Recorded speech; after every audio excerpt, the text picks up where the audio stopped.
Hai teman-teman semuanya, bertemu lagi bareng saya Debra Zuan di Instagram Live Kelas Malam. Di malam hari ini kita akan ngebahas tentang manajemen stres atasi burnout buat anak muda. Jadi buat teman-teman semuanya yang pengen gabung, kita akan ngobrol-ngobrol bareng Ma Archna.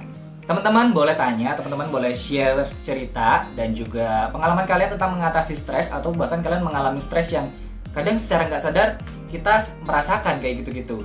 Dan buat teman-teman semuanya yang pengen join, langsung aja ajak teman-teman semuanya, ajak teman-teman kalian untuk gabung. So, buat teman-teman, kita akan menunggu juga Mama bergabung di sini untuk live bareng kita semuanya. Jadi buat teman-teman semuanya, langsung aja ajak teman-temannya untuk nonton juga, karena selain malam ini kita akan ngebahas juga berbagai topik, berbagai guest star juga di live-live berikutnya. Dan Mama kayaknya udah bergabung. Oke, aku mau ini. Yes, thank you banget buat semuanya yang udah nonton. Nah, selamat malam Mama. Selamat malam Mas Debra, apa kabar? Aduh, baik. Mama sendiri gimana kabarnya? Baik, baik. Wah, saya punya nama baru Mama ya sekarang. Iya, aku pengagum berat Mama nih, selalu nonton live-nya. Entah hari Selasa, hari Jumat, sore tadi juga. Gantian sekarang saya yang ngajak ngobrol Mama. Giliran ya. Iya, Mak, kalau boleh Ya. cerita kesibukannya selama masa pandemi, selama di rumah aja ini ngapain aja, Mama? Kesibukannya? Wah, ternyata selama pandemi ini justru semakin sibuk ya. Yang namanya work from home itu bukannya pekerjaan semakin berkurang, tapi semakin bertambah. Jadinya itu yang terjadi. Kita juga kaget loh, kok jadinya semakin bertambah. Tapi terus bersyukur terus aktif, terus berkarya, itu yang penting. Itu. Oke, jadi jangan sampai kondisi kayak gini justru membuat kita semakin bingung, nggak ngapa-ngapain, dan jatuhnya jadi stres ya, Ma ya? Betul, jadi stres. Nah ini kan karena kalau kita nganggur dan biasa aktivitas di luar, terus tiba-tiba harus work from home, ya tinggal di rumah stay at home ya, belum work from home. Ini perubahan itu juga kan bisa menyebabkan stres. Nah makanya dalam stay at home ini harus punya aktivitas kegiatan. Tuh. Apalagi anak-anak muda. Betul banget, anak-anak muda. Kadang kita sering melamun soal masa depan kita, khawatir sama mungkin situasi kita ke depannya kayak gimana. Bahkan yang sekarang mungkin mengalami kurang beruntung begitu ya, kehilangan pekerjaan dan sebagainya. Nah, sebelum kita ngobrol lebih lanjut soal itu, Mah, kalau boleh tahu, jenis-jenis stres itu apa aja sih, Mah? Kalau mungkin teman-teman banyak yang belum mengerti gitu. Stres itu bukannya sesuatu yang harus ditakuti sebetulnya. Stres itu ada dua ya, yang itu istilahnya ada eustress dan yang bad stress. Jadi yang eustress itu justru yang bagus. Kita nggak akan bisa menjadi seorang yang kreatif kalau tanpa stres. Nah jadi kita benar-benar harus mengenali dulu stres itu dibutuhkan supaya kita bisa berkarya. Kalau nggak ada stres ya akhirnya adem ayem aja, udah nggak ngapa-ngapain gitu ya. Jadi ada yang stres yang baik, ada stres yang buruk. Nah, stres yang buruk itu yang akhirnya mengganggu secara fisik kita, secara mental emosional kita, dan itu berarti stres yang tidak bisa dikendalikan lagi. Nah, itu yang bad stress. Nah, ini yang harus kita manage, harus kita berdayakan, energinya dirubah sehingga energinya bisa menjadi energi yang produktif. Oh, tapi faktor-faktor apa aja, Mak, yang menyebabkan bad stress itu terjadi? Bisa banyak faktor, apakah itu faktor lingkungan, ya faktor perubahan. Sekarang kan yang terjadi pada pandemi ini kan kita benar-benar kehidupan kita seperti di obrak-abrik ya, yang tadinya setiap hari bisa ngantor, bisa ke rumah teman, bisa ketemu keluarga dan sebagainya. Begitu bisa jalan nongkrong lah istilahnya seperti itu. Sekarang udah nggak bisa sama sekali, tiba-tiba di rumah, padahal dalam keadaan sehari-hari ya banyak yang pada nggak betah di rumah. Nah Iya, betul. itu pasti menimbulkan stres, apalagi di kalangan anak-anak muda ya. Jadi perubahan tersebut jika tidak bisa ditangani dengan baik, akhirnya dia menyebabkan back stress yang ciri-cirinya bisa dilihat secara fisik, apakah atau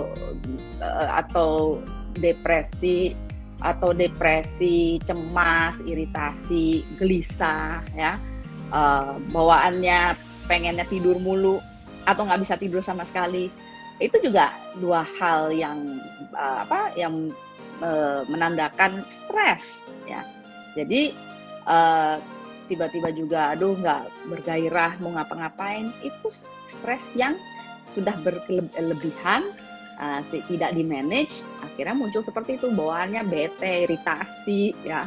Nah itu harus segera ditangani gitu. Nah, tapi problemnya nih, mungkin saya juga mengalami ya, Ma ya. Kadang tuh kita nggak sadar kalau sedang stres, dan kita pun juga nggak tahu kita tuh lagi stres apa sih. Emang pekerjaan ya stres kita atau stres masalah pribadi ya. Nah itu gimana ngatasin hal-hal kayak gitu, Ma? Nah, banyak orang itu dia tidak menyadari bahwa dianya stres sebetulnya. Nah itu yang justru lebih bahaya. Yang lebih mudah diatasi stresnya adalah ketika mereka menyadari, nih gue stres nih. Apakah karena dia bilang, aduh nih mahnya kambuh dan saya, itu kan juga tanda-tanda stres sebetulnya. Ya, nah, ya sering sekali seperti ini gitu. Kamu stres ya? Enggak, gue nggak stres gitu. Yang benar kamu stres? Enggak stres, benar, gue kan orangnya kuat gitu, bisa lah ngatasin banyak hal. Tapi akhir-akhir ini ya gue susah tidur, sudah gitu mah gue kambuh dan segala, itu sebenarnya stres. Iya, jadi itu nggak harus stres itu kayak yang seperti di film-film, terus dari gitu dia depresi dan segala, itu ada tahapannya sampai dia akhirnya bisa ke tahap sana. So sering sekali pas ada orang datang begitu konsultasi sama saya tanya ada masalah apa? Enggak, saya nggak masalah apa-apa gitu. Sudah gitu kenapa datang saya? Penasaran nih, pengen tahu gitu. Anda sehat? Ya sehat-sehat aja. Oh jadi tidak ada masalah? Enggak, saya nggak punya masalah semenjak saya minum obat antidepresi, semenjak saya minum obat penenang. Itu kan berarti jelas-jelas dia stres. Itu. Jadi banyak hal. Kadang kan maksud kita untuk mendenial hal tersebut ingin membawa kita untuk positive mind, terus ingin menguatkan diri kita seperti itu kan, Ma? Itu sebenarnya baik atau enggak sih, Ma? Atau mungkin ada memang caranya, cuman bukan seperti itu. Ya. Itu gimana, Ma? Ini menarik mengenai positif.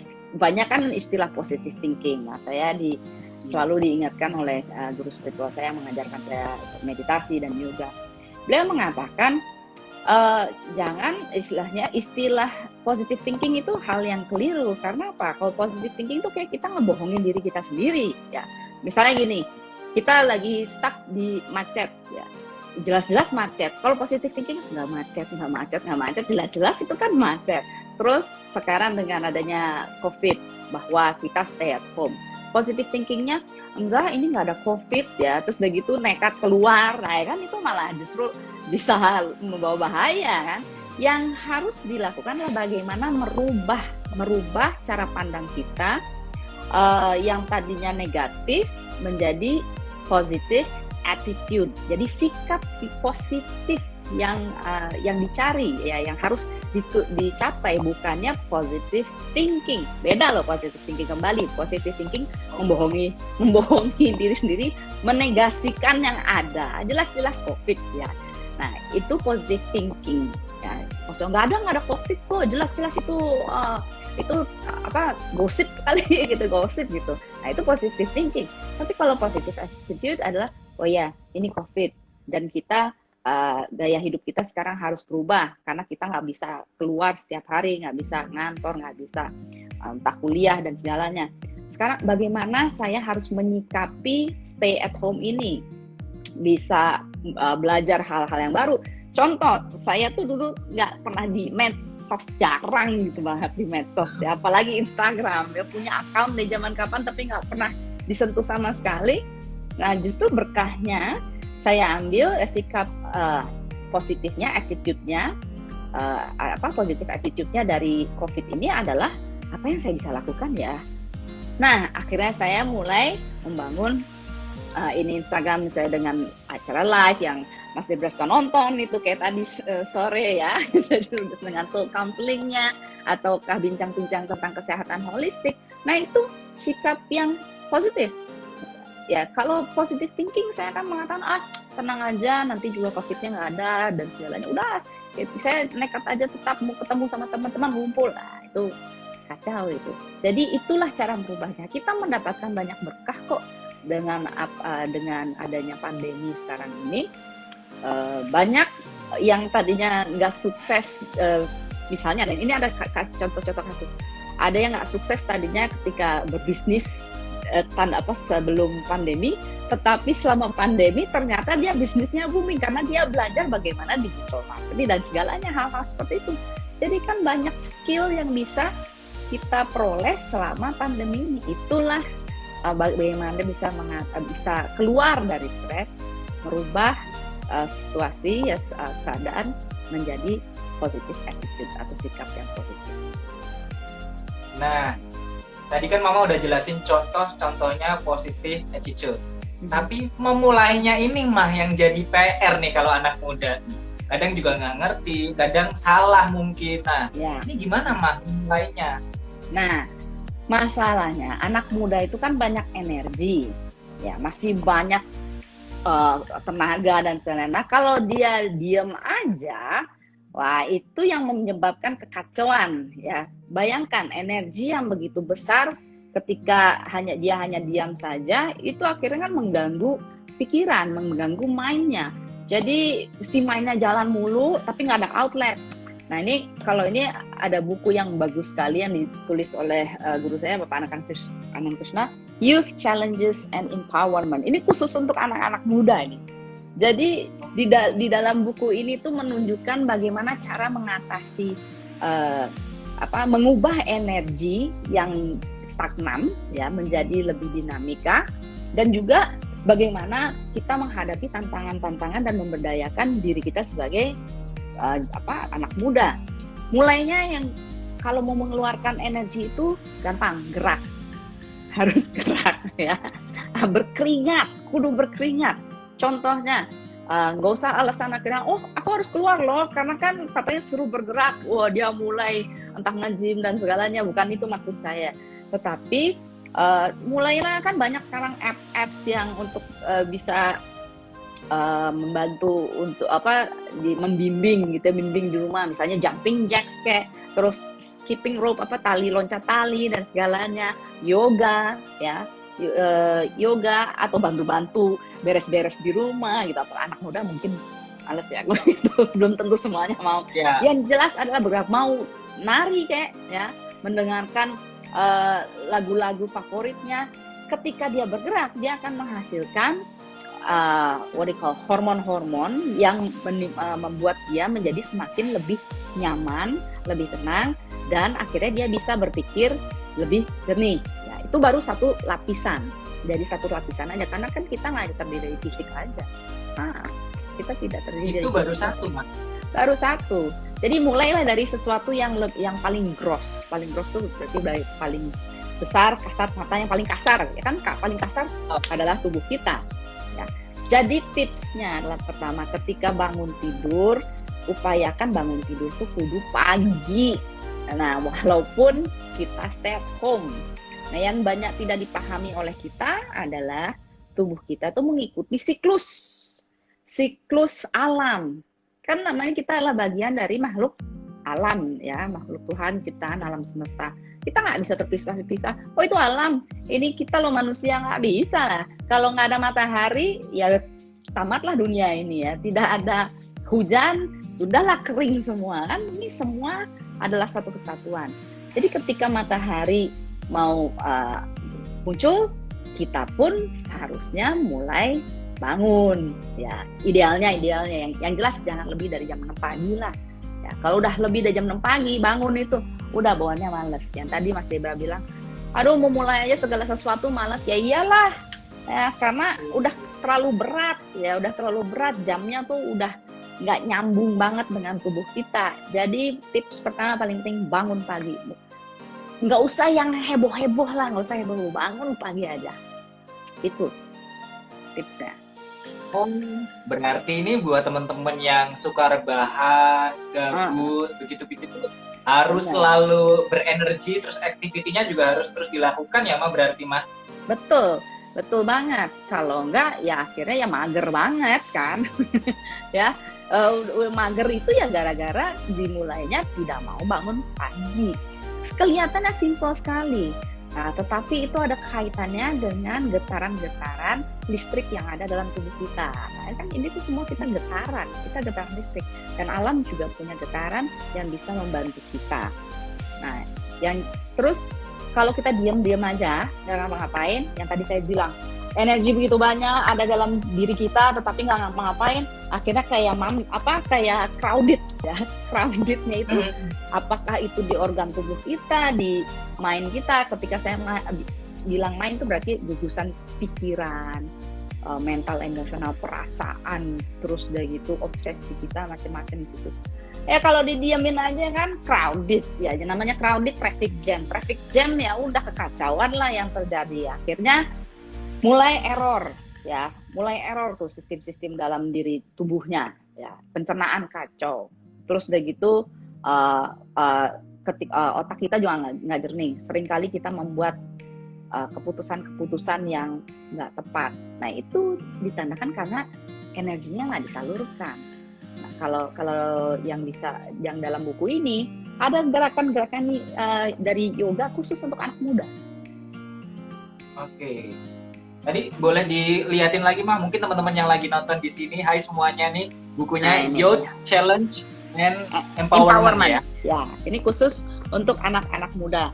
Namun ada juga satu lagi yang ini, nah ini khusus untuk bagaimana bisa memberdayakan diri, mengubah energinya dari energi stres yang bad stress ya menjadi new stress yang good stress.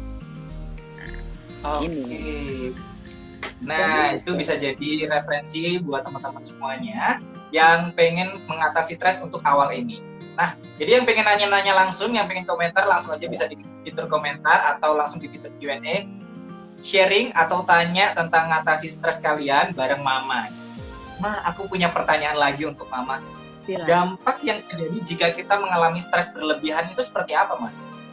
Stres yang berlebihan ya. Jika mendengarkan sesuatu yang kalau kita dalam tidak keadaan stres, kita bisa menjawabnya dengan baik-baik. Tapi ada orang ngomong sedikit kita langsung nyolot ya, langsung nyetak. Itu udah tanda stres. Ya. Apakah lapar atau stres? Ya, itu. Lalu selain itu juga yang tadi saya bilang, tidurnya tuh terganggu. Apakah begadang? Ya, aduh kok nggak bisa tidur, akhirnya nonton, apalagi sekarang kan lagi ini drakor ya, akhirnya daripada ini tidur supaya kalau tidur soalnya gelisah, daripada tidur gelisah mendingan nonton atau terus di medsos ya, megang HP, itu pun tanda stres.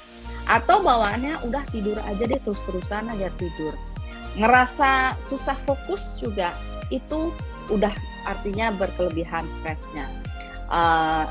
Terus rahang tiba-tiba tegang itu juga tanda stres. Pegel-pegel semua dan segalanya itu tanda-tanda juga udah stres karena kan tegang ya. Nah, pusing yang nggak ada ini apa, atau bawaannya pengen makan mulu, nah itu juga ada tanda stres sebetulnya. Tapi banyak orang nggak menyadari. Banyak makan tuh bisa jadi penyebab stres, Mah, ternyata. Betul banget. Biasanya orang-orang banyak makan itu untuk menenangkan dirinya, yang itu yang disebut dengan comfort eating. Oke, menarik. Dan tadi Mama tuh juga cerita dikit dan juga dari buku yoga. Nah, kalau ngebahas soal kegiatan kita bangun pagi sebelum jam 6 tadi kan kadang kita sebagai anak muda tuh sering bingung, Mah, mau ngapain ya hari ini. Itu mungkin yoga ini bisa jadi alternatif untuk kita memulai hari begitu ya, Maya? Betul banget. Ini emang perlu dicoba per awal-awal, yang namanya di awal itu kan perlu rendang diri juga gitu ya. Rendang diri kita tuh harus benar-benar di-push dulu ya saya harus melakukan ini. Yang pertama bisa dilakukan adalah ketika sudah bangun pagi, kalau susah akhirnya buka mata, saya sih selalu nyiapin yang namanya ini air sudah atau semprotan gitu, langsung kamar mandi. Lalu mulailah gerak tubuh pemanasan. Boleh ada pemanasan seperti itu. Ya. Setelah pemanasan, nah itu kan kalau ada tips-tips yoganya. Nah, kalau saya bicara yoga itu tidak bisa hanya sekedar gerakan saja. Yoga itu adalah sebuah lifestyle, sebuah pola hidup yang sehat, yang holistik. Jadi ketika kita melakukan gerakan-gerakan tersebut itu pasti harus diselaraskan dengan nafas. Inti dari mengatasi stres itu ada di nafas. Nah, itu yang penting sekali. Nah, caranya gimana caranya? Contoh, ya, ketika orang suka gampang iritasi, ataupun yang sedih, ataupun yang cengeng, ataupun yang depresi, dia nafasnya pendek biasanya. Ya. Tapi kalau orang-orang yang tenang, biasanya nafasnya dia lebih panjang. So itu ada cara-cara bagaimana bisa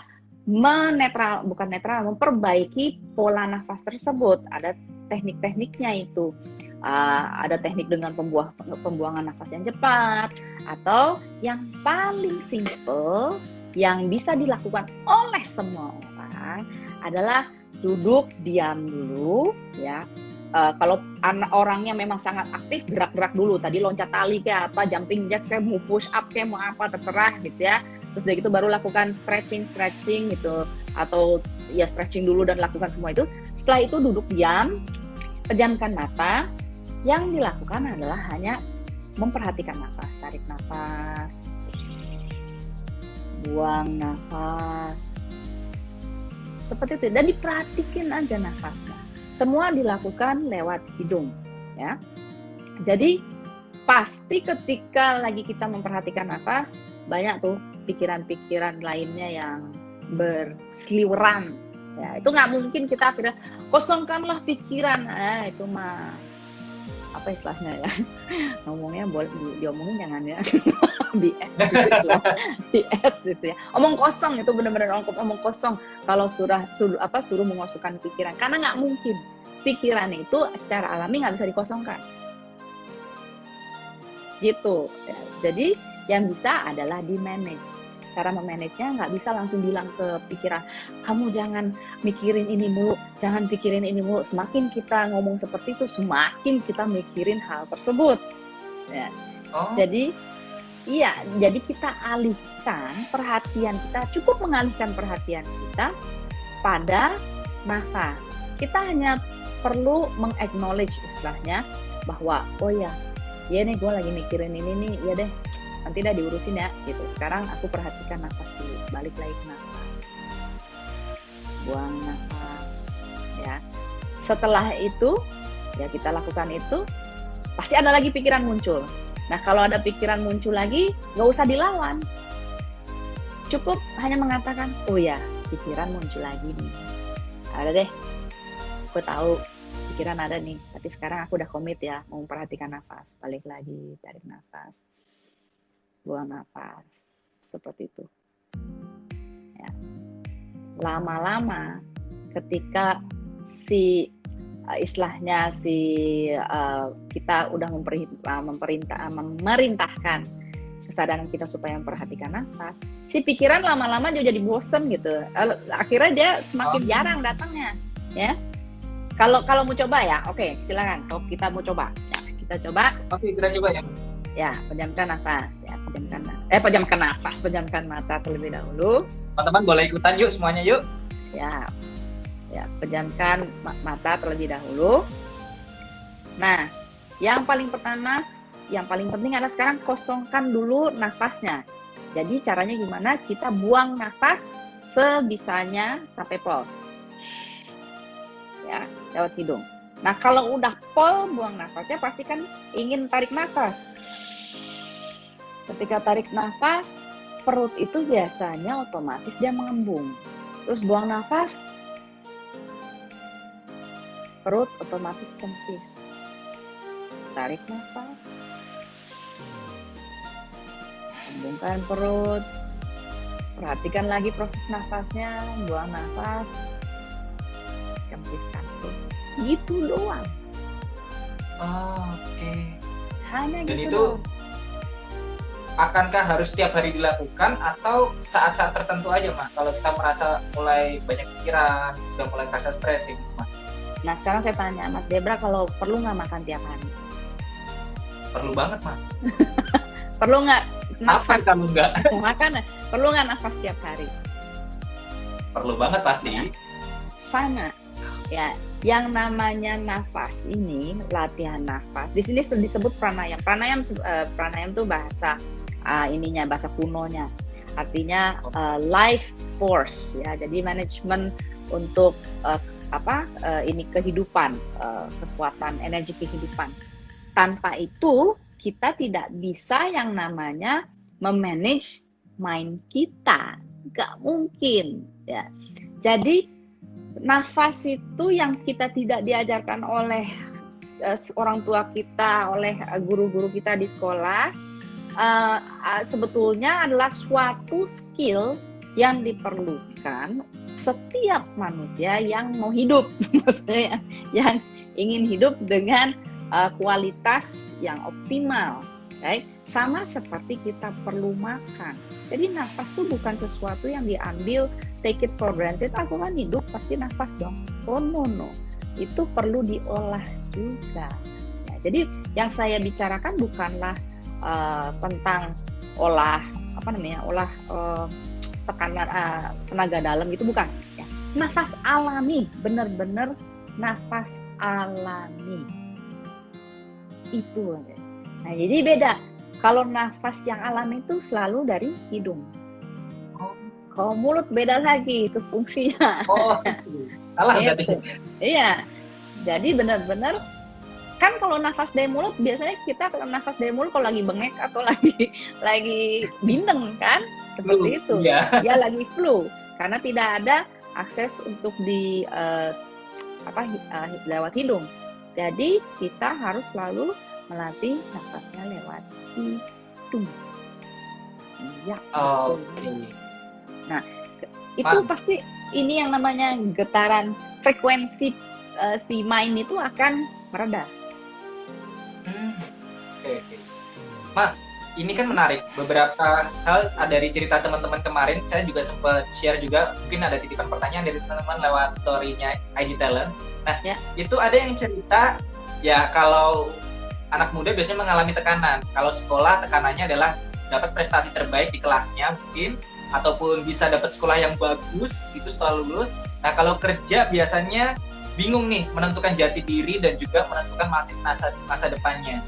Ada nggak sih Mas cara-cara tersendiri untuk mengatasi tekanan dan stres tersebut selain bernafas? Mungkin ada treatment lain nggak Mas? Yang pertama harus dipahami sekarang yang menarik tentang pendidikan ya, Menteri kita juga sekarang sudah mengatakan yang dipentingin itu sekarang bukan yang namanya ranking dan segala loh. Ya jangan salah, banyak sekarang eksekutif yang sukses justru direkrutnya tuh bukan karena dia ranking dan segalanya, malah justru dilihat dari attitude-nya. Ya, nah selama pemahaman kita bahwa kita harus menjadi nomor satu, selama pemahaman kita bahwa kita ini harus memperoleh ranking dan segalanya, pasti selamanya kita akan sukses. Ya. Yang penting adalah bagaimana kita bisa melakukan yang terbaik. Yang terbaik, dan itulah yang penting diperhatikan. Jadi yoga itu tidak hanya sekedar untuk atur nafas dan segalanya, tetapi bagaimana bisa merubah pola pikir kita. Ya. Nah, jadi tipsnya untuk para pelajar ataupun yang tadi supaya tidak memperoleh tekanan, karena tekanan itu dalam hidup tuh pasti ada tekanan. Ya, pasti. Ya, jadi mau di keluarga, kayak mau di tempat kerja, mau di lingkungan pendidikan, itu pasti ada tekanan. Kembali lagi, apapun faktor luarannya, ya mau huru hara di luar, ya tetapi ketika kita bisa memanage yang ada di dalam diri kita, nah ini yang disebutkan oleh buku ini, taklukkanlah tantanganmu. Ini selalu mau segimana ada pressure-nya, kita akan menghadapinya dengan penuh semangat. Oh ya, kita akan tahu kemampuan kita di mana. Ya, jadi kan ini salah satu contoh stres yang berlebihan, yang overboard adalah kepedean. Jadi kepedean, super pede. Kepedean itu stres juga, Mah. Iya, dalam arti gini, kepedean tanpa melihat kemampuan diri. Oke. Ya, itu pun salah satu bentuk stres yang berlebihan karena dia tidak bisa mengenali dirinya sendiri. Dia tidak bisa tahu kapasitasnya dia di mana. Nah, jadi kelihatannya simple dan orang lain pasti bilang, masa sih solusinya hanya tutup mata, tarik nafas, buang nafas? Yes, man. Karena ketika kita memejamkan mata, kita melakukan perjalanan ke dalam diri. Perjalanan ke dalam diri maksudnya apa? Kita dihadapin dengan traffic dan crowdednya dan hutan yang ada dalam mind kita itu. Gila loh, gue masih banyak hal-hal yang harus dicapai. Gila loh, gue punya takut ternyata untuk melakukan ini, wah macam-macam. Nah, bagaimana akhirnya bisa mengidentifikasikan itu? Ya, mengidentifikasikan dalam arti meng-acknowledge. Ya, gue masih punya rasa takut itu. Oke, what to do next? Nah, kan seperti itu. Kalau kita nggak melakukan itu, crowded akhirnya nggak jelas juntrungan, kita berapa sini, berapa sana tanpa bisa ada suatu clear thought, ya, pikiran jernih untuk melangkah. Nah, ini yang perlu dilakukan. Kan suka mendengar istilah yang jika Anda ingin maju, sukses, gitu, sukses, kadang tuh perlu melangkah mundur supaya untuk menang, ya. Jadi memejamkan mata itu adalah untuk mengambil satu langkah ke belakang dulu, sehingga akhirnya bisa reserve energi, ya, mengumpulkan semua energi dan segalanya, introspeksi diri dan segala, supaya bisa melangkah ke depan lebih lancar. Oke. Nah, ini mah ada pertanyaan. Ma tanya dong, pede sama ambisius itu bedanya apa, Ma? Ini dari Mbak Eka Sujana. Pede sama ambisius. Percaya diri itu bagus. Ya, percaya diri itu bagus. Nah, percaya diri itu berarti dalam arti seperti ini, dia tidak ditakut-takuti oleh kelemahannya yang ada dalam dirinya, ya, keterbatasannya. Dia bisa menerima keterbatasan itu dengan penuh kesadaran. Ambisius juga, kalau ambisius tuh benar-benar yang istilahnya dia udah nggak mikirin lagi posisi dia di mana, yang penting hajar bleh, seperti itu. Nah, kalau dalam ilmu yoga atau Ayurveda yang saya dalami, ambisius itu adalah suatu ketidakseimbangan. Karena terlalu ngebet, ya, terlalu ngebet tanpa bisa melihat kapasitas energinya dia di mana, kapasitas kemampuannya dia di mana. Jadi kan kalau seseorang ingin menang perang apa strategis kan, ya. Nah, orang ambisius itu kadang strategisnya tuh kadang kurang nggak jelas gitu. Yang penting maju, hajar sini, hajar sana. Nah, itu bedanya yang pede dan ambisius. Oke. Berarti cara nge-manage-nya sendiri, Ma, biar nggak terlalu over tapi juga nggak terlalu loss banget gitu, kehilangan energi dari ambisiusnya, itu gimana, Ma? Nafas, kembali ke nafas. Intinya semua dasarnya selalu nafas. Jadi istilahnya katanya kalau ini adalah mind, ya, si mind dengan segala gugusan pikiran, perasaan dan impian dan segala, dan ini adalah nafas. Nah, untuk megang ini kan kita nggak perlu pegang dua-duanya, ya. Kalau kita pegang si mind akan sulit karena kan si mind itu terlalu aktif, ya, terlalu aktif dan juga susah dipegang dan susah dikendalikan, dikontrol. Tapi yang paling gampang, yang lebih mudah diatasi, dipegang adalah si nafas. Otomatis ketika kita pegang nafas, si mind juga pegang juga. Jadi makanya ada hubungan erat antara nafas dan mind. Ini dijelaskan jelas-jelas di buku ini. Jadi kalau kita sekali tarik nafas, ya, itu jantung tuh berdetak sebanyak 3 kali. Dan ketika jantung berdetak 3 kali, si otak tuh berdenyut 9 kali.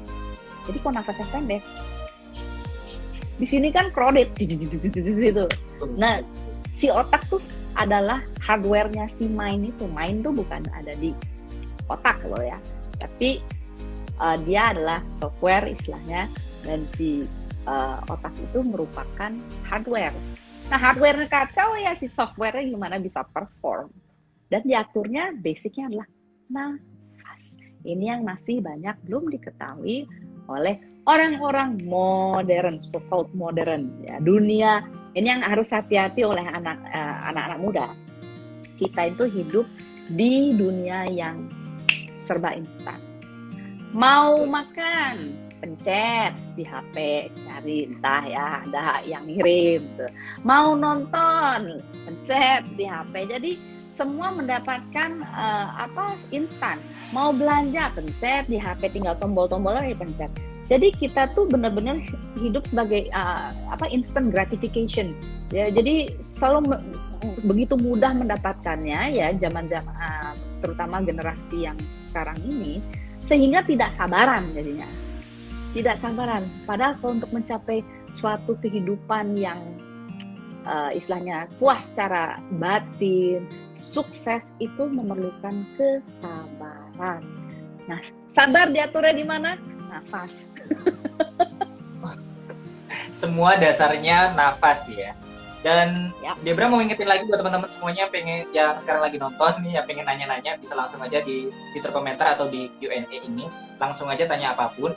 Dan menarik tadi Mama ngebahas soal gaya hidup digital, belanja tinggal pencet, makan tinggal pencet. Yang menarik lagi dengan anak muda berhubungan adalah sosial media, Ma. Ini kan anak-anak kebanyakan sekarang sedikit mengalami goncangan apabila terlalu berkaitan dengan validasi di sosial media. Nah, itu soal angka dalam artian likes, ataupun dijudge karena kontennya, aduh aku kurang putih, ataupun aku kurang cakep, atau mungkin backgroundnya kurang bagus. Dia terlalu memikirkan hal itu, akhirnya jadi beban tersendiri untuk menunjukkan jati dirinya, bahkan bisa jadi menjadi orang lain, Ma. Nah, itu ngatasin mungkin pemikiran dan juga rasa hati kita terkait kepuasan sendiri bagaimana, Ma? Nah, ini karena selama ini kita mengidentifikasikan diri kita tuh udah keliru. Kita mengidentifikasikannya adalah aku baru eksis ketika orang meng-acknowledge aku. Ya, padahal kan nggak seperti itu ya. Nah, aku nih siapa istilahnya ya. Nah, ini yang menarik juga, ada suatu penelitian bahwa anak-anak muda tuh di medsos kenapa senang sekali kalau mendapatkan like dan segalanya, karena menghasilkan hormon dopamin. Dopamin itu yang membuat kita menjadi feeling so good gitu. Ketika melihat followersnya tidak meningkat ataupun tidak banyak yang nge-like, ya dia tuh jadi bisa depresi.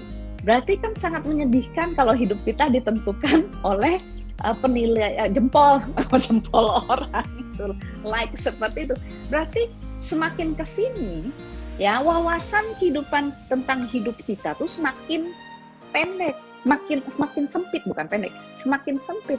Padahal there is so many more in life ya to offer.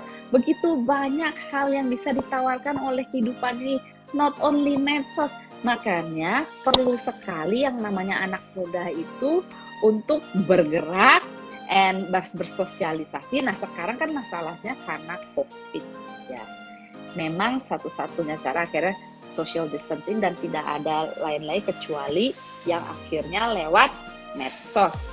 Apa yang perlu dilakukan? Don't spend too much time in medsos, kecuali untuk bekerja ya. Dan itu juga bekerjanya saya sudah melihat beberapa yang ahli-ahli digital marketing dan segalanya. Ternyata dia di medsos itu tidak lebih dari 3 jam atau 4 jam. Malah kita yang tidak menghasilkan, yang banyak yang tidak menghasilkan apapun di medsos, nangkringin bisa 12 jam sehari, 10 jam sehari. Nah, jadi perlu yang namanya baca buku juga ya, cari hobi ya yang baru, cari penasaran ya. Ini sifat penasaran ini harus dimunculkan. Aku pengen belajar apa gitu. Kembali gerak fisik itu penting sekali. Bangun pagi penting sekali. Kembali lagi nafas. Take a break. Wow. Ya, take a break. Misalnya kita udah ada di medsos sudah berapa lama, take a break dulu 5 menit, cukup 5 menit. Tarik nafas, buang nafas. Dan sambil tarik nafas, buang nafas itu seringkali kita malah justru giving a break, memberikan istirahat pada mind kita dan mendapatkan inspirasi, banyak inspirasi.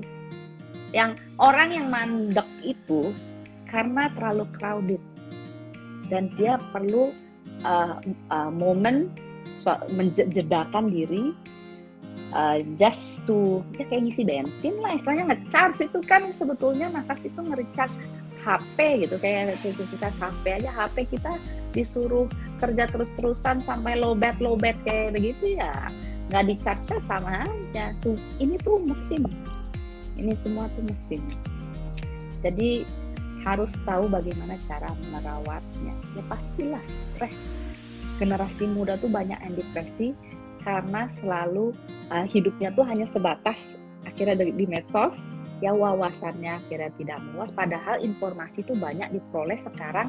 Keuntungannya adalah lewat internet dan media dan segalanya, tapi overload dan tidak bisa memilah mana informasi yang tepat, mana yang tidak tepat. Ya jelas overload. Bagaimana supaya tidak overload? Unloadnya gimana? Tarik nafas, buang nafas, dan akhirnya interest kita untuk terus-terusan di depan medsos akan agak berkurang juga. Maksudnya yang penting-penting aja. Oke. Nah, kemudian cara mengintegrasi tubuh, pikiran, dan jiwa itu harusnya gimana, Mak? Ini ada titipan pertanyaan dari Andrian TW. Oke, salah satu contoh untuk kalau kita bicara yoga, orang kan pasti dengarnya tahunya adalah tentang gerakan. Itu ada tekniknya.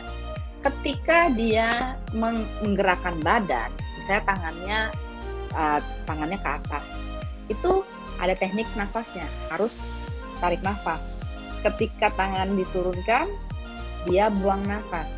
Pada saat dia menyelaraskan antara nafas dan gerakan, otomatis si mind akan still. Itulah terjadi integrasi yang kita cari yang bukan kita cari, tetapi yang biasanya terjadi secara alami. Ketika kita selaras, gerakan kita dengan nafas selaras, kan mind-nya menjadi agak still gitu ya. Ada titik jeda sesaat aja, itulah di mana kita bisa mengakses diri kita yang paling dalam, yang berhubungan langsung dengan disebutnya entah Tuhan atau alam semesta, energi yang jauh lebih besar daripada kita. Itulah yang dikatakan dengan menyelaraskan diri antara mind, body, and soul. Itu hanya bagian satu cara. Kita lagi makan, ketika makan jangan sambil ini HP, jangan sambil nonton, karena kalau itu kita lakukan berarti kan kesadaran kita makan juga enggak, si perut juga akhirnya nggak ngirim sinyal juga ke otak. Makanya kenapa ada orang yang nggak bisa berhenti makan dan masih tetap lapar, karena ketika sambil makan dia sambil melakukan hal-hal yang lain. Nah, si otak tuh nggak register bahwa kamu udah makan loh, akhirnya overweight. Seperti itu. Nah, itu berarti tidak terjadinya keselarasan antara mind, body, and soul. Oke. Yang paling penting, mah, ini kan kita juga hidup bersosial, punya teman, punya keluarga, dan segala macam. Dan yang seperti yang saya jelaskan tadi, jika kita memposisikan orang lain yang melihat teman kita atau keluarga kita stres, ini apa yang harus kita lakukan, apa yang harus kita mungkin treatment untuk mereka biar mereka bisa kembali ke ya positive attitude, positive mind lagi, positive thinking, seperti itu, Mbak. Terus terang tidak mudah ya untuk hal seperti itu, karena akhirnya kalau sudah terlalu toksik apalagi ya. Namun yang bisa dilakukan adalah jika masih bisa dibantu, terhibur. Ketika kita bicara tentang sosialisasi, bukan berarti kita harus punya teman banyak, enggak, tetapi quality. Ya, yang kebahagiaan itu salah satunya adalah adalah bagaimana kita bisa memiliki hubungan dengan kualitas yang baik. Nah, ketika kita mencoba membantu, apakah mencoba untuk menghibur dia atau mengajak dia dan segalanya ya, tapi tidak berhasil juga, kita tidak mau harus tahu diri juga, membatasi kontak tersebut. Karena kalau enggak, yang kita nggak bisa ngebantu orang kalau kita ikutan nyemplung di dalam lumpurnya tersebut gitu. Kita harus berada di misalnya di berpijak kaki kita di tanah kan, jangan ikutan nyemplung seperti itu. Tapi bukan berarti saya mengatakan jangan dibantu, bantulah sebisa mungkin ya. Tapi ketika orang itu yang mau dibantu tidak mau dibantu, what can you do? Tapi yang jelas kitanya harus membantu diri kita sendiri. Banyak cara ya, salah satunya adalah misalnya tadi saya bilang menghibur. Kadang suka saya sodorin di buku, saya tinggalin di situ, kali aja suatu saat dia baca ya. Mungkin dia tidak mau dengerin kita, apalagi anggota keluarga kan nggak mau dengerin dari anggota keluarga sendiri. Tapi ketika orang lain ngomong baru mau dengerin. Nah, itu cara-cara bagaimana bisa membantu orang yang lagi stres, atau misalnya memberikan kalau tidak ada COVID ya, biasanya kasihlah traktir dia, suruh massage kayak atau apa gitu ya, ajaklah untuk meditasi atau ajaklah untuk yoga, ajaklah untuk olahraga, itu ajaklah nonton, itu menghibur. Tapi kalau misalnya dia tidak mau juga keluar beranjak dari situ, what can you do? Karena kita hanya bisa membantu orang yang mau dibantu. Nah, ada titipan pertanyaan dari @Risa Andini dari DM. Menghilangkan trauma masa kecil yang berpengaruh pada kita sehari-hari, pekerjaan ataupun mungkin target kita di masa depan, itu gimana, Mak? Trauma masa kecil. Nah, ini Mbak, siapa tadi yang bertanya? Ada Risa Andini lewat DM.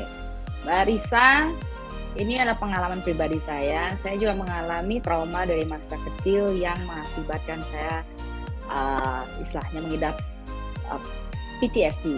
Ya, PTSD itu stres pasca trauma, right? Dan itu mempengaruhi kehidupan saya sehari-hari sampai hidup dewasa saya, pekerjaan dan segala rumah tangga semuanya terpengaruhi. Itu membutuhkan professional help, ya, itu membutuhkan bantuan profesional. Saya bersyukur saya bertemu dengan guru saya yang dimana saya sudah langganan yang namanya psikolog, psikiater dan segala obat antidepresi dan segalanya. Tetapi tidak membantu in a way but tidak bisa mencabut dari akar permasalahan. Nah, jika menghadapi trauma dari masa kecil harus dicabut dari akar permasalahannya. Yang sering dilakukan adalah hanya menghilangkan simptom-simptom traumanya aja, ya. Nah, itu lewat beberapa detoxnya detox mind. Ya, jadi segala sesuatu, kekecewaan, kemarahan yang saya alami masih kecil yang menyebabkan trauma itu, yang tadinya saya bawa-bawa, ya, excess baggage itu dalam kehidupan sehari-hari, akhirnya menjadi nggak penting lagi. Itu hanya bisa dilakukan lewat detox mind. Dan detox mind itu lewat teknik-teknik nafas. Ada banyak terapinya, ada yang disebutnya kalau di kita tuh ada disebut dengan therapy for fear and anxiety. Terus udah gitu ada juga emotion culturing, bagaimana membudidayakan emosi. Karena itu semua kita harus belajar ulang, meriset kembali, ya. Karena udah terjadi suatu kekeliruan bagaimana kita memproses informasi sehingga menimbulkan trauma. Nah, saya bersyukur saya bisa keluar dari trauma itu karena biasanya PTSD itu atau stres pasca trauma tidak bisa disembuhkan. Istilahnya untuk seumur hidup, dan silahkan istilahnya just live with it gitu ya, deal with it for the rest of your life. Nah, hal-hal itu bisa diatasi hanya dengan teknik-teknik yoga, meditasi dan segala. Terus terang selama ini memang di penelitian jurnal medicine British Journal Medicine dan segalanya juga akhirnya mereka mengakui ya, ahli neuroscientist yang bisa menyelesaikan adalah dengan teknik-teknik yoga, meditasi. Tidak terasa kita sudah ngobrol-ngobrol hampir 1 jam, dan mungkin terakhir adalah closing statement dari Mama sendiri, pesan-pesan untuk semuanya, untuk anak muda untuk bisa memanage stresnya, jangan sampai burn out, karena kan kalau udah burn out ini makin kacau begitu ya, Ma ya. Nah, silakan mungkin dari Mama pesan-pesan untuk teman-teman semuanya. Ya, istilah burn out itu kan berarti udah kebakaran, ya. Misalnya, karena apa? Mesinnya udah kepanasan. Dimanapun, mau namanya bicara mobil atau mesin apapun, ketika sudah kebakaran berarti kan dia harus dihentikan, ya. Menarik diri sesaat dari segala aktivitas yang kita hadapi, itu adalah proses justru yang tadi saya bilang, mundur 1 langkah, sebelum kita bisa maju untuk mengambil langkah yang lebih lebih banyak lagi. Nah, proses mengambil satu langkah ke belakang itu adalah untuk self reflection, dan self reflection baru bisa dilakukan ketika kita akhirnya spend time just untuk memperhatikan nafas kita. Pelepasannya hanyalah lewat nafas, tidak ada cara lain lagi.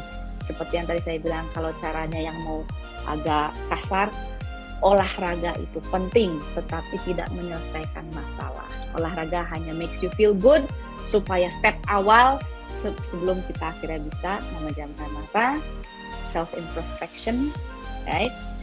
Burnout itu pasti hilang. Seperti itu. Jadi teknik-teknik meditasi sangat penting. Wow, menarik banget. Terima kasih banyak Mama atas pesan-pesannya, tips-tipsnya, dan mungkin next kita bisa ngobrolin lagi soal meditasi ataupun proses healing seperti itu ya Ma ya, mungkin di episode berikutnya. Atau mungkin buat teman-teman semuanya yang penasaran langsung, makanya mampir dong di Instagramnya Mama nih, di @maachnindo. Nah, Maachnindo. Ya, silahkan. Mampir dong ya. Mampir, bisa. Ya, nanti juga bisa memperoleh bukunya juga ya jika mau. Karena ini sangat bermanfaat sekali, sangat bermanfaat. Aku mau Pak. Siap, bagus banget untuk anak-anak muda. Iya. Makasih. Terima kasih sekali lagi Mama. Sehat-sehat selalu. Salam untuk semuanya. Dan semoga bisa bertemu lagi, bisa diskusi lagi. Terima kasih atas waktunya. Terima kasih Mama. Bermanfaat Mbak Eka. Terima kasih. Sampai jumpa di live berikutnya. Sampai jumpa lagi di, mungkin kita ketemu lagi secara langsung Mama. Terima kasih sekali lagi. Sehat-sehat selalu Ma. Sampai jumpa. Selamat malam. Semoga hari ini menjadi hari yang menyenangkan untuk Mama. Terima kasih banyak Mama.